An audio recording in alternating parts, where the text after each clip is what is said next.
Haleluya, puji Tuhan. Saudara-saudara, kita berjumpa kembali dalam ibadah sekalipun secara online seperti ini, tapi tidak mengurangi sukacita kita di dalam Tuhan. Apa kabar saudara-saudara? Ada sukacita, ada damai sejahtera, puji Tuhan. Mari kita tenangkan hati kita, pikiran kita. Kita mengundang Roh Kudus untuk datang dalam persekutuan kita di tengah-tengah tragedi corona saat ini. Mari kita berdoa. Kami bersyukur Tuhan, berterima kasih Engkau masih mau mempersekutukan dirimu dengan kami dalam persekutuan ibadah minggu, sekalipun secara online seperti ini. Kami percaya Roh Kudus-Mu ada bersama dengan kami dan akan meneguhkan iman kami lewat pembacaan dan perenungan firman-Mu. Oleh karena itu, pimpin kami dengan kuasa Roh Kudus, supaya kami mengerti kehendak-Mu. Kami tahu apa yang kami harus lakukan di tengah-tengah tragedi corona saat ini. Berkati kami semua, ya Tuhan, dan berfirmanlah kepada kami, karena Yesus Tuhan, firman yang hidup dan yang menghidupkan itu. Amin. Pembacaan firman Tuhan, Ratapan 1 ayat 1 sampai dengan ayat 17. Disiapkan Ratapan 1 ayat 1 sampai 17. Saya akan membacakan firman Tuhan ini. Keruntuhan dan kesunyian Yerusalem. Ah, betapa terpencilnya kota itu, yang dahulu ramai, laksana seorang jandalah ia, yang dahulu agung di antara bangsa-bangsa, yang dahulu ratu di antara kota-kota, sekarang menjadi jajahan. Pada malam hari terseduh-seduh ia menangis, air matanya bercucuran di pipi. Dari semua kekasihnya, tidak ada seorang pun yang menghibur dia. Semua temannya mengkhianatinya. Mereka menjadi seterunya. Yehuda telah ditinggalkan penduduknya karena sengsara dan karena perbudakan yang berat. Ia tinggal di tengah-tengah bangsa-bangsa, namun tidak mendapat ketentraman. Siapa saja yang menyerang dapat memasukinya pada saat ia terdesak. Jalan-jalan ke Sion diliputi duka cita, karena pengunjung-pengunjung perayaan tiada. Sunyi senyap segala pintu gerbangnya.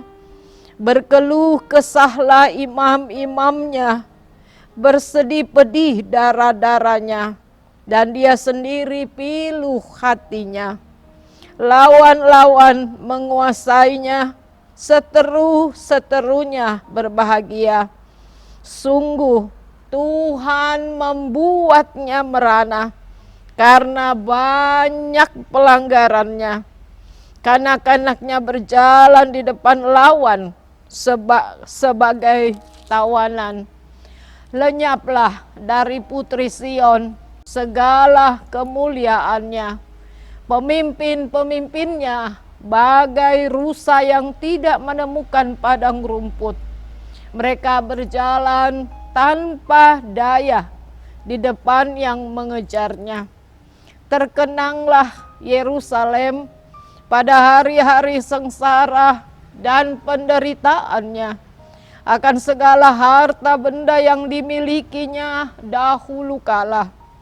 Tatkala penduduknya jatuh ke tangan lawan dan tak ada penolong baginya. Para lawan memandangnya dan tertawa karena keruntuhannya. Yerusalem sangat berdosa sehingga najis adanya. Semua yang dahulu menghormatinya sekarang menghinanya karena melihat telanjangnya, dan dia sendiri berkeluh kesah dan memalingkan mukanya. Kenajisannya melekat pada ujung kainnya. Ia tidak berpikir akan akhirnya. Sangatlah dalam ia jatuh. Tiada orang yang menghiburnya. Ya Tuhan, lihatlah sengsaraku, karena si seteru membesarkan dirinya.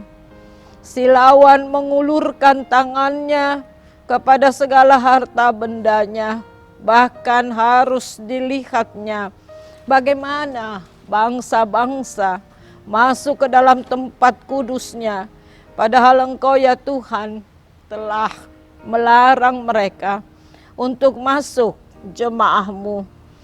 Berkeluh kesah seluruh penduduknya, sedang mereka mencari roti, harta benda mereka berikan ganti makanan untuk menyambung hidupnya. Lihatlah ya Tuhan, pandanglah betapa hina aku ini. Acuh tak acuhkah kamu sekalian yang berlalu? Pandanglah dan lihatlah, apakah ada kesedihan seperti kesedihan yang ditimpakan Tuhan kepadaku untuk membuat aku merana tatkala murkanya menyala-nyala. Dari atas dikirimnya api masuk ke dalam tulang-tulangku. Dihamparkannya jaring di muka kakiku. Didesaknya aku mundur. Aku dibuatnya terkejut, kesakitan sepanjang hari.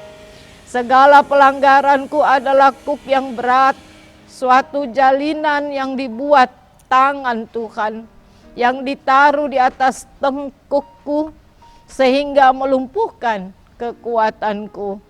Tuhan telah menyerahkan aku ke tangan orang-orang yang tidak dapat kutentangi.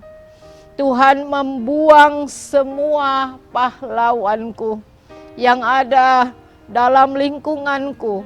Ia menyelenggarakan pesta menentang aku untuk membinasakan teruna-terunaku. Tuhan telah menginjak-injak putri Yehuda darah itu, sehingga orang mengirik memeras anggur. Karena inilah aku menangis, mataku mencucurkan air, karena jauh daripadaku penghibur yang dapat menyegarkan jiwaku. Bingunglah anak-anakku karena terlampau kuat si seteru.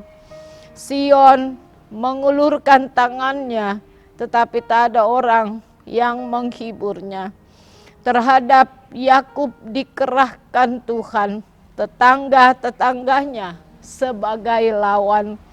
Yerusalem telah menjadi najis di tengah-tengah mereka. Demikian firman Tuhan. Terpuji Yesus Kristus. Hosiana, Hosiana, Hosiana, Hosiana.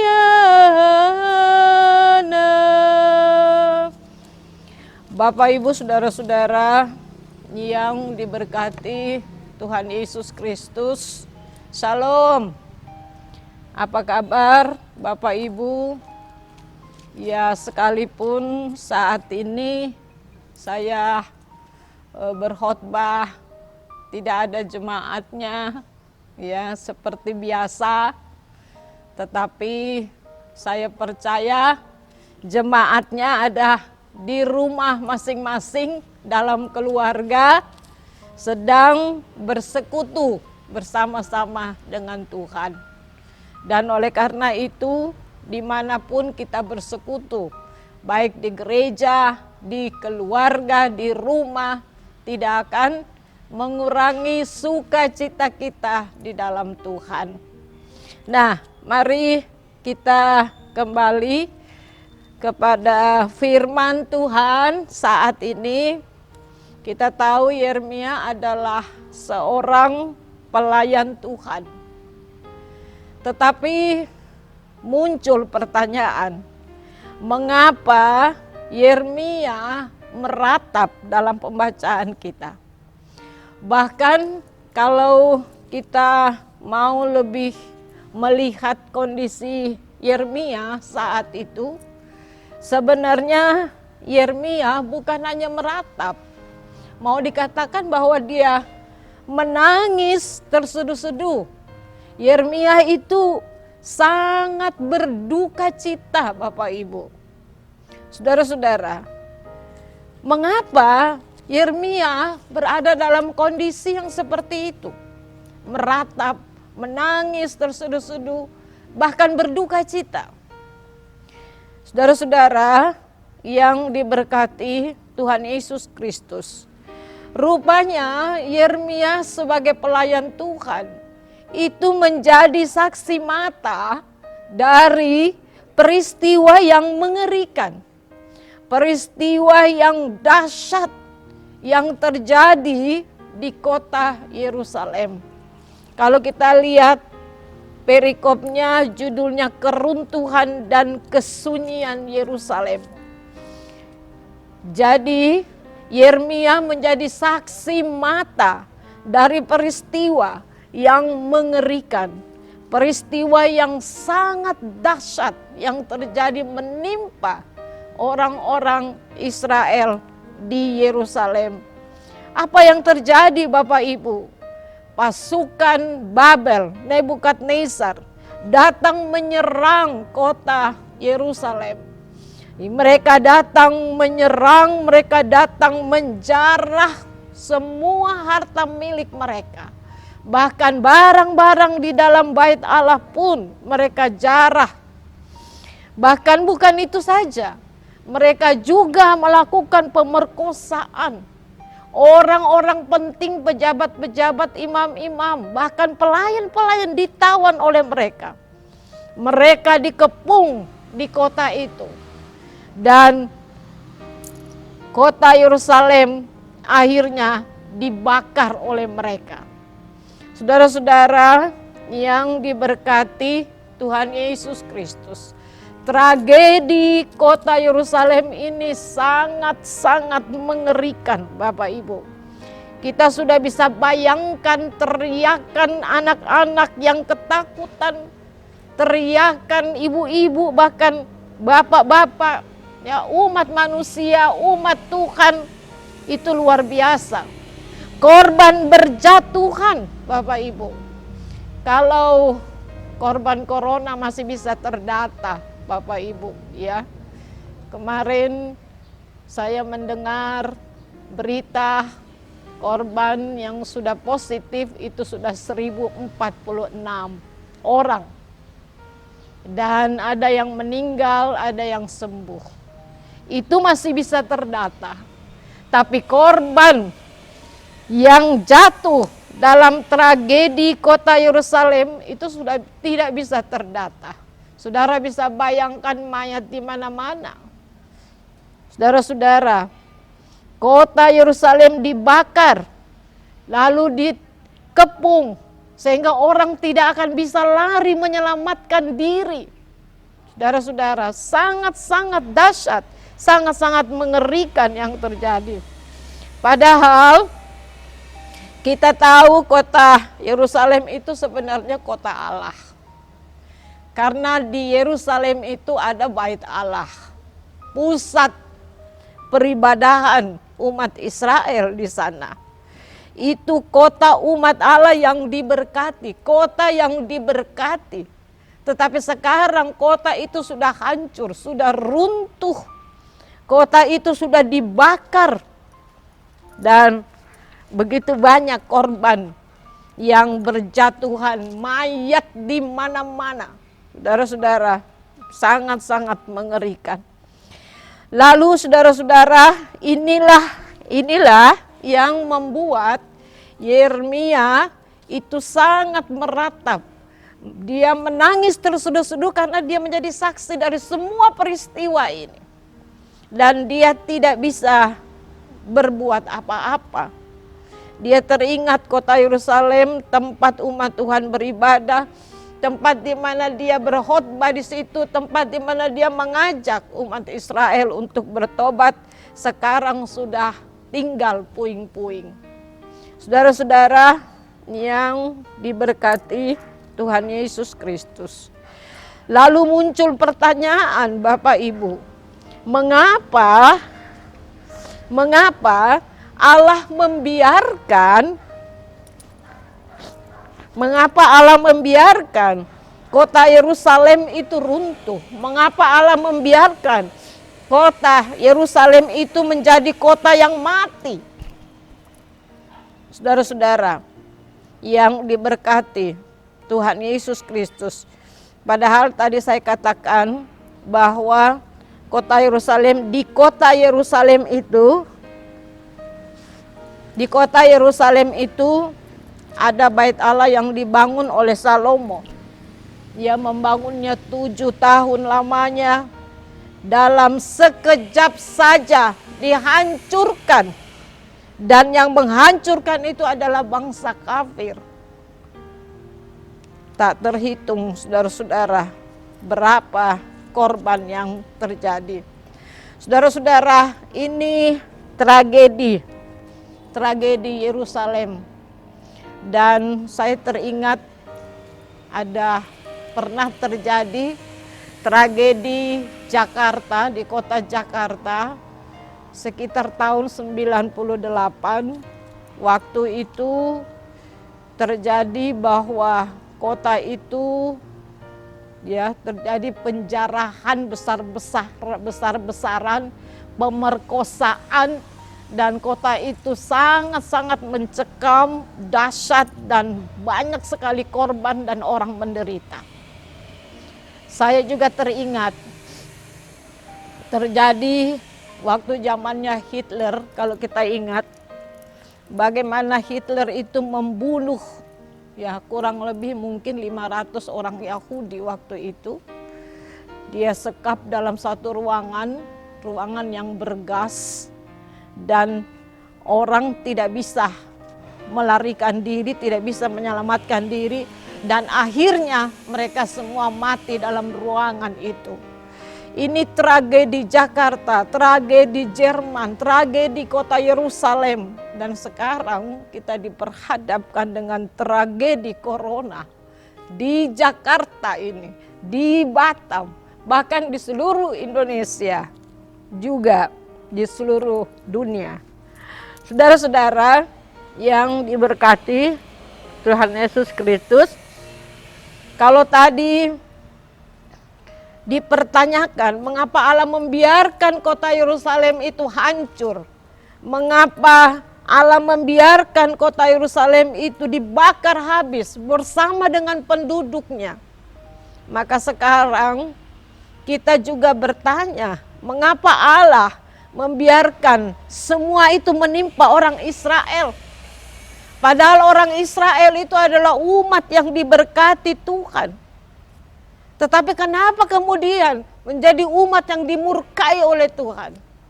Tragedi Yerusalem itu adalah murka Tuhan untuk mereka. Dan kita bertanya, kenapa Allah murka kepada umat yang sebenarnya diberkati oleh Tuhan? ayat 5, Bapak Ibu kalau kita lihat, coba kita lihat ayat 5. Kenapa Allah murka kepada orang Israel? Ayat 5 katakan bagian B, sungguh Tuhan membuatnya merana karena banyak pelanggarannya. Ya, ayat 8 kita lihat, saudara-saudara, di situ juga dikatakan bahwa Yerusalem sangat berdosa sehingga najis ada-adanya. Dan jelas saudara-saudara, mengapa Tuhan murka kepada umat yang diberkati oleh Tuhan. Ayat 5 tadi katakan apa? Karena banyak pelanggaran, banyak dosa. Yerusalem sudah berdosa, Yerusalem sudah najis. Saudara-saudara, kata banyak itu berarti lebih dari satu. Berarti mereka sudah melakukan dosa lebih dari satu. Bisa dikatakan mereka sudah melakukan dosa yang begitu banyak. Atau mereka terus menerus berdosa. Terus menerus dalam hidup mereka. Baik umatnya maupun pelayan-pelayannya. Imam-imamnya. Mereka berdosa kepada Tuhan. Dan terus menerus mereka lakukan itu dalam hidup mereka. Oleh karena itu, Tuhan murka dan Tuhan memakai bangsa Babel, Nebukadnezar, untuk menghancurkan mereka, membuat mereka merana. Dan tragedi ini merembet sampai ke ekonomi. Mereka sudah susah untuk makan saja, mereka susah. Mereka berada dalam kemiskinan, pengangguran. Dan itu semua dampak dari murka Allah. Saudara-saudara yang diberkati Tuhan Yesus Kristus. Nah, saat ini saudara-saudara, kita juga masuk di masa-masa sengsara saat ini. Yesus bergumul, saudara-saudara. Yesus seperti Yeremia, ya, kita saat ini seharusnya meratap. Masa-masa sengsara ini membuat kita seharusnya meratap. Seharusnya menangisi diri kita sendiri. Ya, mengapa? Karena Yesus sudah disiksa dengan sangat keji. Yesus sudah disalib di antara orang-orang berdosa untuk mengampuni segala dosa kita. Ini yang harus kita renungkan. Kita harus meratap, kita harus menangis untuk pengorbanan Tuhan. Yesus jadi korban untuk banyak orang. Tapi corona bukan hanya satu korban, tapi banyak korban. Hanya satu virus, tapi sudah menelan banyak korban. Yesus hanya seorang diri, mengorbankan dirinya untuk banyak orang. Nah, ini yang harus kita renungkan di masa-masa sengsara, saudara-saudara, supaya ya kita semakin mengerti.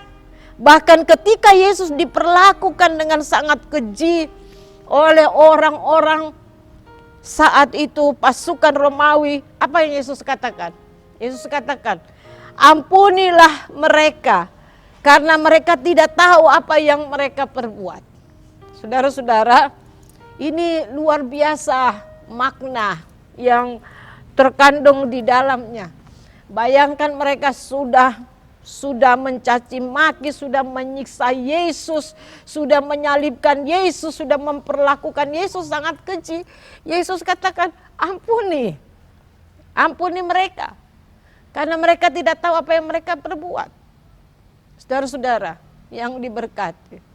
Ini betul saudara-saudara, bahwa orang yang memperlakukan, orang-orang Yahudi yang memperlakukan Yesus seperti itu, mereka tidak tahu bahwa apa yang mereka lakukan terhadap Yesus ya, adalah mereka perlakukan itu kepada Allah yang mereka percayai.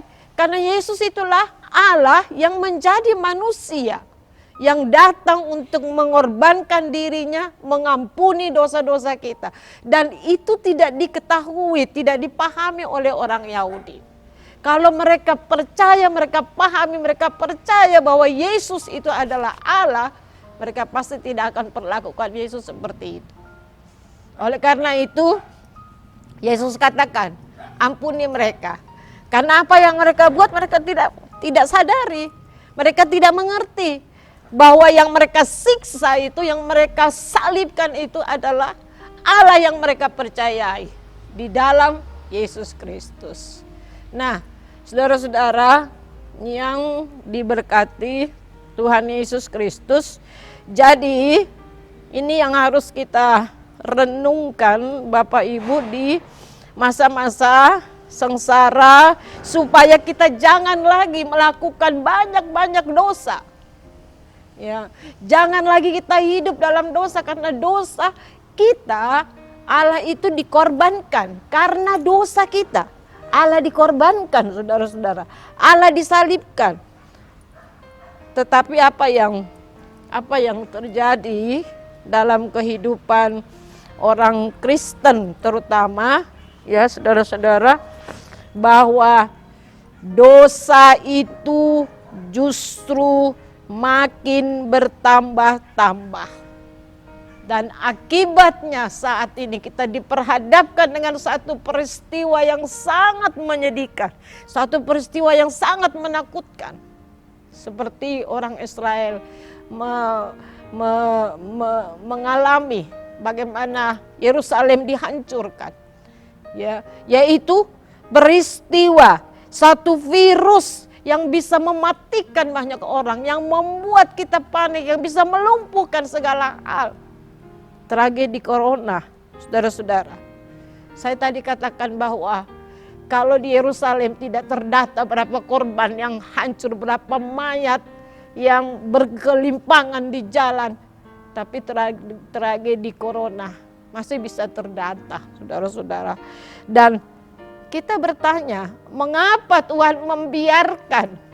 Ya, mengapa Tuhan membiarkan begitu tragedi corona ini terjadi di Indonesia misalnya, terjadi di seluruh dunia, bukan hanya Indonesia, tapi di seluruh dunia. Orang merasakan ini, mengapa manusia bisa dibinasakan oleh satu virus, namanya virus corona.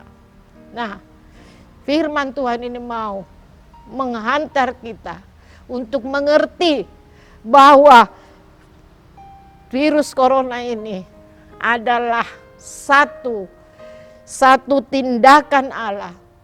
Satu tindakan Allah, tindakan kasih, saudara-saudara. Kenapa saya katakan tindakan kasih? Karena Tuhan mau memberikan kita kesadaran, atau Tuhan mau supaya kita sadar. Ya, Bapak Ibu ya. Tuhan mau supaya kita sadar bahwa tragedi corona ini juga, ya bisa kita katakan semacam murka Allah juga sih untuk kita, saudara-saudara. Ya, supaya orang Kristen terutama jangan hidup makin banyak berbuat dosa tapi makin banyak berbuat baik. Jangan makin banyak berdosa tapi makin banyak berbuat kasih kepada Tuhan dan sesama. Banyak dosa. Bapak terhadap istri berbuat dosa. Istri terhadap bapak berbuat dosa. Orang tua terhadap anak berbuat dosa. Anak terhadap orang tua berbuat dosa. Ya mungkin juga saudara-saudara kita sebagai pelayan, kita melayani saudara-saudara, tetapi kita melayani hanya sebatas formalitas. Kita tidak melayani dengan satu pemahaman iman. Saya mau melayani karena Yesus sudah melayani saya terlebih dahulu. Seharusnya itu yang memotivasi kita untuk melakukan pelayanan. Sehingga pelayanan kita menjadi pelayanan yang berkenan kepada Allah. Sehingga pelayanan yang kita berikan itu pelayanan yang terbaik, pelayanan yang menyenangkan hati Tuhan, pelayanan yang membuat orang lain bisa merasakan sukacita, bisa merasakan damai sejahtera, bahkan pelayanan yang membuat orang datang kepada Tuhan memohon pengampunan. Atau saudara-saudara, sebagai umat yang percaya, kita beribadah, tapi kita beribadah hanya juga formalitas, ya. Kita beribadah ya hanya sebagai satu rutinitas. Kita tidak datang beribadah dengan satu kerinduan kepada Tuhan, bahwa Tuhan sudah terlebih dahulu mempersekutukan dirinya dengan saya. Oleh karena itu saya juga harus mempersekutukan diri saya dengan Tuhan. Jadi kerinduan itu yang harus kita bangun saat ini. Sehingga ibadah kita menjadi kemuliaan bagi Tuhan, menyenangkan hati Tuhan. Dan saat ini, saudara-saudara, Tuhan mau supaya kita datang dan kita berhenti berbuat dosa. Kita datang bertobat. Pertobatan massal itu sangat penting. Kita memohon kepada Tuhan lewat pertobatan kita, supaya murka Allah lewat tragedi corona ini berubah menjadi anugerah bagi kita. Menjadi belas kasihan Tuhan kepada kita. Kita memohon supaya Tuhan lewat pertobatan kita ini, pertobatan pribadi, pertobatan keluarga, pertobatan gereja, bahkan pertobatan bangsa dan pertobatan dunia. Sehingga murka Allah yang mengerikan ini Tuhan, ini akan berubah menjadi belas kasihan Allah. Berapa banyak lagi korban yang harus jatuh dalam tragedi corona ini. Nah, kita anak-anak Tuhan yang harus sungguh-sungguh datang bertobat dan merendahkan diri di hadapan Tuhan, sehingga Tuhan kembali mengasihani kita. Nah, Bapak Ibu saudara-saudara yang diberkati Tuhan Yesus Kristus, Tuhan murka kepada kita bukan karena Dia membenci kita, tidak. Ya, tetapi justru Tuhan mengasihi kita supaya kita sadar bahwa kita hidup dalam dosa, dan dosa itu ya, upah dosa itu kebinasaan. Tuhan tidak mau kita binasa, satu jiwa pun Tuhan tidak mau kita binasa. Makanya Tuhan berikan tragedi corona supaya kita sadar, ada kesadaran diri. Oh, saya sudah berdosa, saya harus datang, saya harus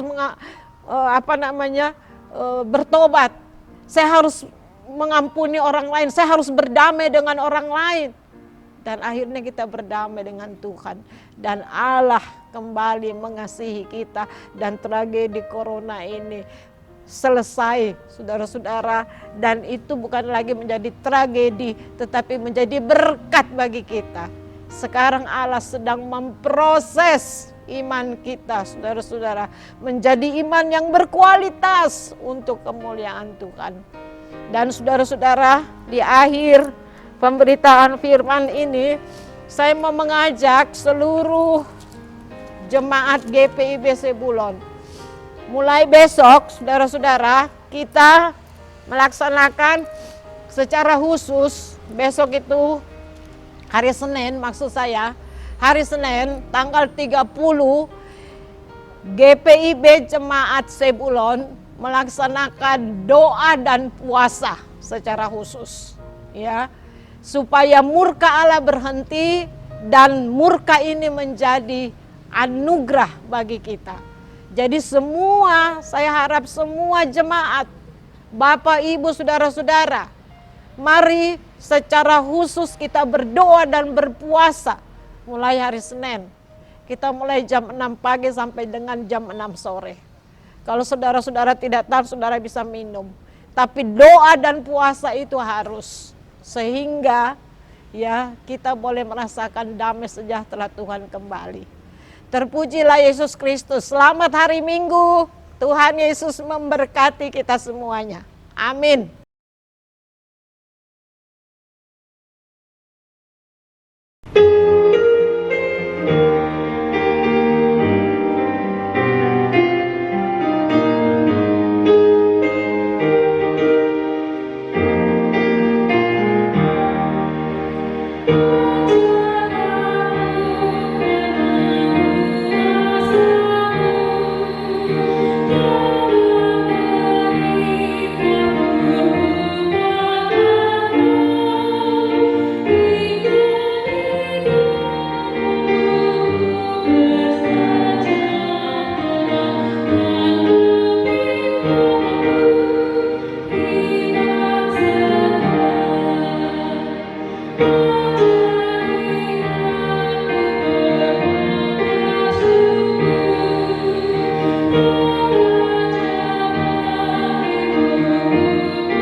Bapak Ibu Saudara-saudara, mari kita mengaminkan firman Tuhan ini.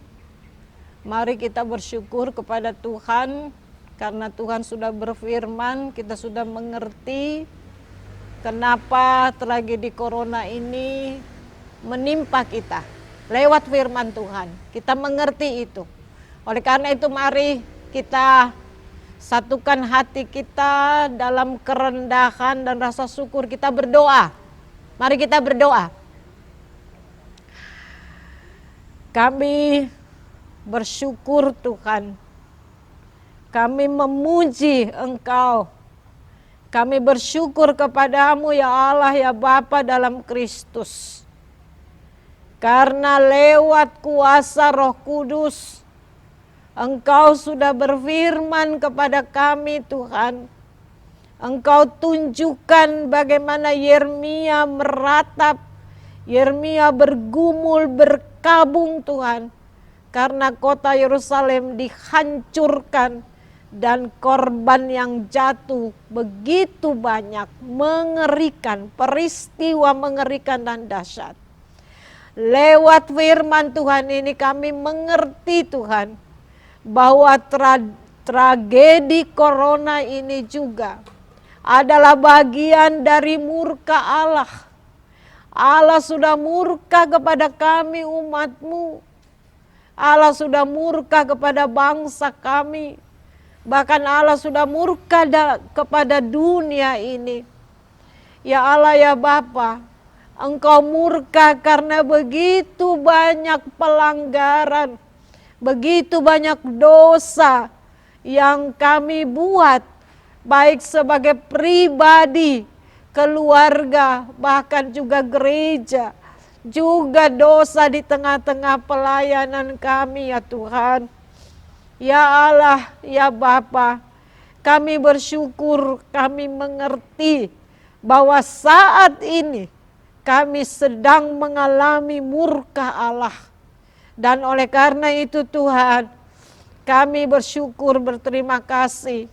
Kami percaya bahwa Tuhan murka kepada kami bukan karena Tuhan membenci kami, tetapi justru Tuhan mengasihi kami.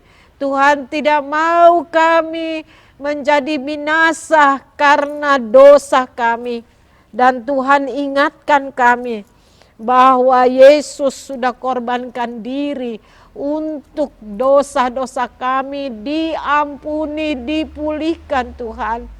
Ajarlah kami menghargai, ajarlah kami untuk mengasihi Engkau Tuhan dengan hidup di dalam Tuhan, melakukan firman Tuhan. Ampuni kami Tuhan Yesus, proseslah kami sesuai dengan kehendak-Mu, supaya kami menjadi bentuk yang baru, bentuk yang baru yang memuliakan Tuhan. Dan di tengah-tengah persekutuan kami, doa kami ini kami datang memohon pengampunan Tuhan.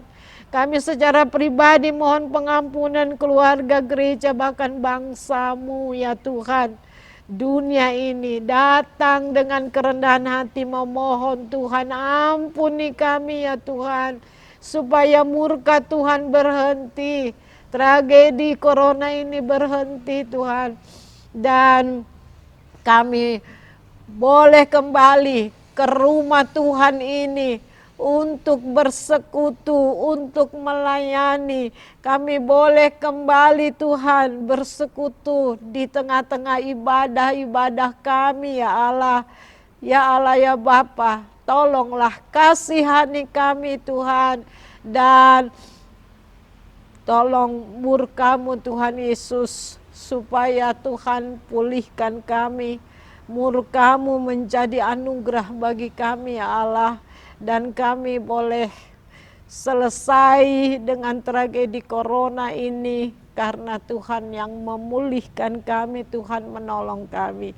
Terima kasih Tuhan, kiranya Tuhan mengampuni kami. Dan kami menyerahkan semua keluarga korban corona. Kami menyerahkan mereka semua dalam tangan kuasa-Mu, bangsa negara kami, ekonomi kami Tuhan, persekutuan kami gereja Tuhan. Tuhan proses kami sesuai dengan kehendak Tuhan, karena itu adalah anugerah Tuhan. Terpujilah Tuhan Yesus, ampuni kami dalam Yesus Kristus Tuhan, Juru Selamat kami. Saudara-saudara, arahkanlah hati dan pikiranmu kepada Tuhan dan terimalah berkat-Nya. Anugerah Tuhan Yesus Kristus, pengasihan Allah Bapa, persekutuan dengan Roh Kudus, menyertai Bapak, Ibu, saudara-saudara, menyertai keluarga saudara, menyertai bangsa kami, menyertai dunia ini, menguatkan kami melewati tragedi corona, dan mempersiapkan kami untuk menerima murka Allah ini menjadi anugerah bagi kami, dari sekarang sampai selama-lamanya. Amin. Tuhan memberkati kita semua. Terpujilah Yesus Kristus.